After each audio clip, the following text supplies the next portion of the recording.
मैं निसंदेह स्वीकार करता हूँ कि अधिकांश मुखिया अपनी जिम्मेवारी के निर्वहन में पीछे छूट गए। उन्होंने दायित्व संभाला नहीं, जिसके कारण वो पिछड़ गए। आपका मुद्दा क्या रहा था सर विकास में? मेरा मुद्दा था 5 साल बनाम 15 साल, विकास मुद्दा मेरा था।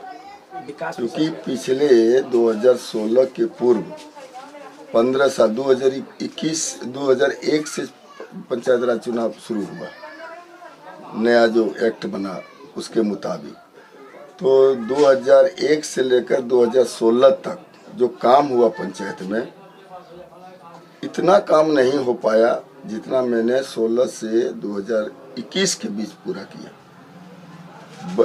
कोई टोला, कोई गांव, कोई मोहल्ला नहीं बचा जहां काम मेरा दिखता नहीं। इसलिए मेरा काम बोल रहा था इस चुनाव में। वापसी लाने का कारण आपका विकास था? जी, विकास मेरा मुद्दा, और मुद्दा सामाजिक समरसता को कायम रखने का काम हमने किया। हर जाति वर्ग को जोड़कर हमने रखा। हमारा जो प्रतिद्वंदी था वो सिर्फ जाति बल के आधार पर चुनावी मैदान में थे, जबकि मैं जमात के बल पर था। कोई अभी भी देखिए हमारे सामने कई लोग हैं जो अन्य जाति वर्ग से, रास्ता है, एम्बुलेंस की सुविधा है, गांव-गांव में क्या कहते हैं वो आशा नियुक्त है। और फिर मुझसे जो भी संपर्क लोग करते रहे, क्योंकि निकट में तो प्राथमिक स्वास्थ्य केंद्र सिर्फ सोनो में, तो जो वो लोग नहीं कर पाते थे वो हम करते थे। लोगों को तुरंत उसको भेज देना हॉस्पिटल, इलाज कराने की व्यवस्था करना, ये सब होता था। बाकी आंगनबाड़ी में स्वास्थ्य संबंधी कई सुविधाएं हैं, उसकी भी मैं देख रेख करता था।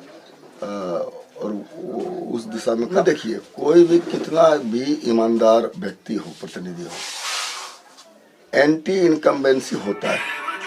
लेकिन यह मेरे लिए सौभाग्य था, मुश्किल से 1-2% लोग जो हमारे पहले समर्थक रहे थे वो हमसे छूट गए, लेकिन कम से कम 10-20% लोग जुट गए थे। और मुद्दा चूंकि मेरा विकास था, मैंने काम किया था, इसलिए मैं कहता हूँ मेरा काम बोलता है, उस आधार पर दीजिए। दूसरी बात, मेरे विरुद्ध जितने भी प्रत्याशी थे वो एजुकेटेड भी तो नहीं थे, एजुकेटेड भी नहीं थे। एक शिक्षक भी थे जिनका कोई सामाजिक अनुभव नहीं था, वो टीचर थे, शिक्षण कार्य से जुड़े थे, सामाजिक अनुभव नहीं था, समाज सेवा में कोई उनका योगदान नहीं था, तो उनको कैसे चुन लेता।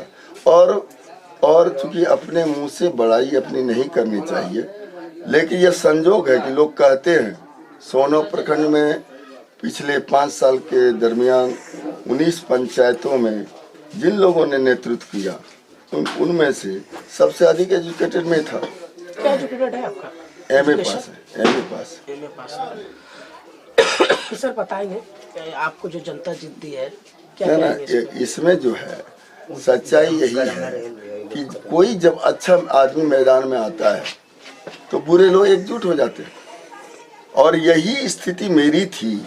सारे विपक्ष जो विभिन्न सिंबल पर लड़ रहे थे वो एकजुट थे, एक मंच पर थे, पता नहीं चलता था कि कौन कार्यकर्ता किसका है। स्थिति हमारी ठीक नरेंद्र मोदी जैसी थी। देखे ना, पूरे भारतवर्ष में सारे विपक्षी एकजुट हो गए, मोदी हराओ, मोदी हराओ, मोदी हराओ।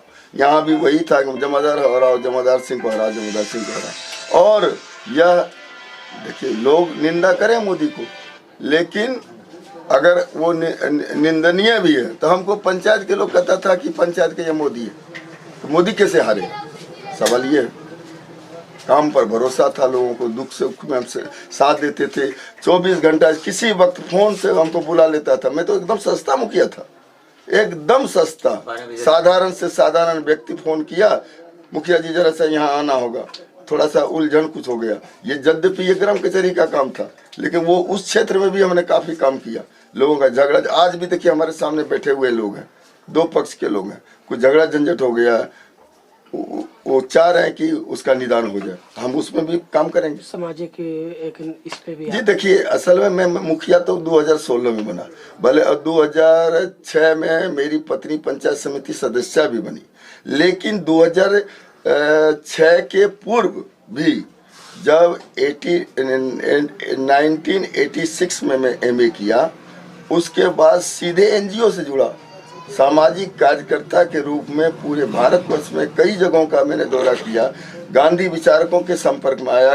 ये सेवाग्राम वो वर्धा में भी मैं गया, वहाँ भी हमने ट्रेनिंग ली, और बड़े बड़े गांधीयन विचारक जो भी रहे हैं उनके संगति में आकर हमने शिक्षा, हमें नौकरी के लिए तो तलाश की नहीं कभी, हम तो सामाजिक क्षेत्र में हम अपना योगदान देते रहे। तो हम 1992 से पूरे ये सोनो प्रखंड में काम करना शुरू किया था सामाजिक क्षेत्र में। सोनो और चका की पदयात्रा मैंने शुरू की 1992 में, गांव गांव का दौरा किया, लोगों की समस्या सुनी। और ऐसे भी मुखिया हम हैं, ठीक है, एक छोटा सा पंचायत है उसका मुखिया है, लेकिन प्रखंड के लोग हम मुझे जानते हैं, पूरे प्रखंड की समस्या हमारे पास आती है। उन समस्याओं के निदान के लिए आज भी हम प्रयत्नशील रहते हैं। शिक्षा ये पहली प्राथमिकता है। अब सवाल है कि हम चाहकर भी उतना कुछ नहीं कर सकते, क्योंकि नियम कानून के कारण पंचायत राज व्यवस्था भी बंधी हुई है। तो सरकार का समय समय पर निर्देश आता है, जो गाइडलाइन आता है, उस गाइडलाइन के अनुकूल ही हमको काम करना पड़ता है। जो राशि सरकार भेजती है, उस राशि का उपयोग किन योजनाओं में, किन कार्यों में किया जाएगा, ये सरकार निर्धारित करती है। अगर सरकार ये निर्धारित करना छोड़ दे तो ग्राम सभा से निर्धारित करेगी। अब तो है कि जो सरकार का गाइडलाइन होता है, उसके आलोक में ग्राम सभा योजनाएं पारित करती है। तो अब हम लोग क्या कर सकते हैं? हम आज भी ये मानते हैं कि ग्राम पंचायत पूर्ण रूप से स्वतंत्र नहीं है, अपनी योजना हम तय नहीं कर पाते। अब सरकार ने पिछले 2 साल पहले तय कर दिया 7 निश्चय। 7 निश्चय तो कोई ग्राम सभा पारित किया नहीं, और 7 निश्चय के तहत गली नाली ये हमको बनाना है तो बनाना है, सारी राशि उसमें गई और हमने उस क्षेत्र में काम किया। हालांकि सरकार ने जो निर्णय लिया 7 निश्चय का, वो गलत भी नहीं था, जल नल वगैरह गलत, यद्यपि हमारे पंचायत के द्वारा जल नल पर काम नहीं हुआ, लेकिन गली नाली पर जो काम हुआ वो आज भी देखने लायक है। जनता को संदेश बस इतना ही देना है कि आपने पुनः मुझ पर भरोसा किया, आपका भरोसा टूटने नहीं देंगे।